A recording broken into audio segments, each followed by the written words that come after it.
Look, he's crying. Such a loser. But how can a man cry? Loser.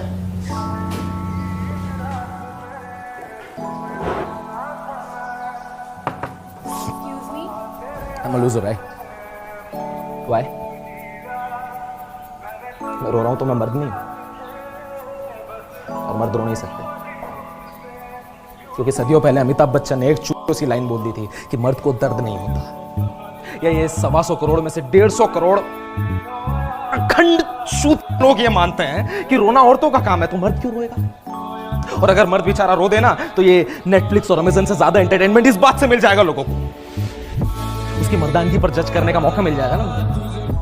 एक बात बताओ, क्यों ना रो मैं? 3 साल का रिलेशन था मेरा और उसका, और कसम से इतना कुछ दिया है ना मैंने उसे इस रिश्ते में, मेरा टाइम, मेरे इमोशन, मेरी फीलिंग, मेरा FB इंस्टा का पासवर्ड तक दिया मैंने उसे। और उसने क्या दिया मुझे? ब्रेकअप। अरे घर का पालतू कुत्ता तक जाता है ना तो आंखों में आंसू आ जाते हैं, तो वो तो मेरी अपनी थी, मुझे रोना कैसे नहीं आएगा?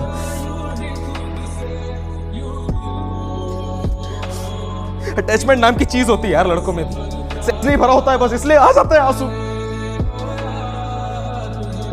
अब दिल मुश्किल का रणबीर कपूर नहीं हूं मैं कि अपनी छाती पर गमला पीट पीट कर खुद को शांत कर लूं।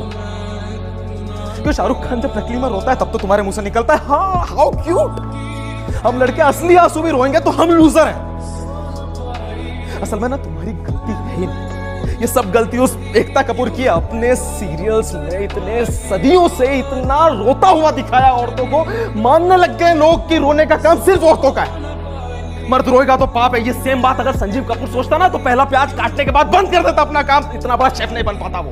और संजीव कपूर तो आज का एग्जांपल है ना, महाभारत को जानते होंगे, महाभारत में अर्जुन था, अर्जुन की आंख में आंसू आ गए थे रणभूमि में, कृष्ण ने रोका नहीं उन्हें, क्योंकि कृष्ण जानते थे कि जिन लोगों के सामने खड़े उनसे इमोशनल वैल्यू है उनकी।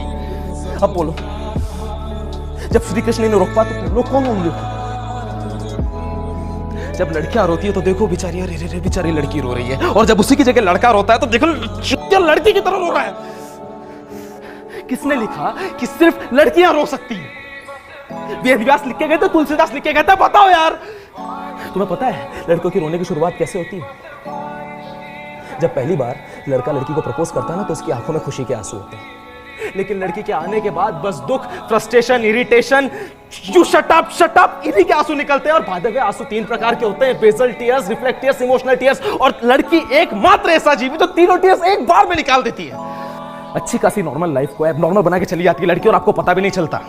उसका ईगो, उसकी इच्छाएं पूरा करना आपका एकमात्र लक्ष्य बन जाता है, और उस लक्ष्य को पूरा करते करते आपको आपके दोस्त, आपको आपका परिवार, सारा संसार चूत जान पड़ता है, क्योंकि आपके पर्दों पर ना सिर्फ और सिर्फ लड़की की पिक्चर चलती है।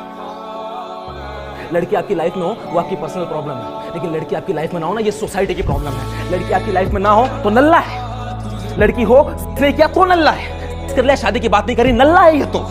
शादी की बात कर ली, बाप को नहीं जाने किस बात की तकलीफ हुई, नल्ला ही है। बैंक में इन चूत को प्रूव करने के लिए आए हो क्या इस दुनिया में? क्यों ना रो? जब आदमी पैदा हुआ तो रोते हुए आता है, उसके बाद जब बड़ा होता है तो मां की गोद में जाने के लिए रोता है, फिर चॉकलेट के लिए रोता है, खिलौनों के लिए रोता है, स्कूल में टीचर की डांट पीटती है तो रोता है, बाप की मार से रोता है, कॉलेज में लड़कियों के लिए रोता है, बॉडी बनाने के लिए रोता है। लड़की मिल गई तो जिंदगी भर रोएगा। शादी के पहले रोएगा, शादी के बाद रोएगा, बच्चा पैदा होने के बाद रोएगा, बुढ़ापे में रोएगा, बीमारी से रोएगा, मरने के पहले भी रोएगा, मरने के बाद दूसरों को रोता हुआ छोड़ता जाएगा। जब पूरा रोना रोने का ही है तो क्यों ना रो मैं? क्या गलती करी यार मैंने रो के? बस रोऊंगा मैं, पूरा रोऊंगा, दिल खोल के रोऊंगा यार, धुआंधार रोऊंगा, बस रोऊंगा।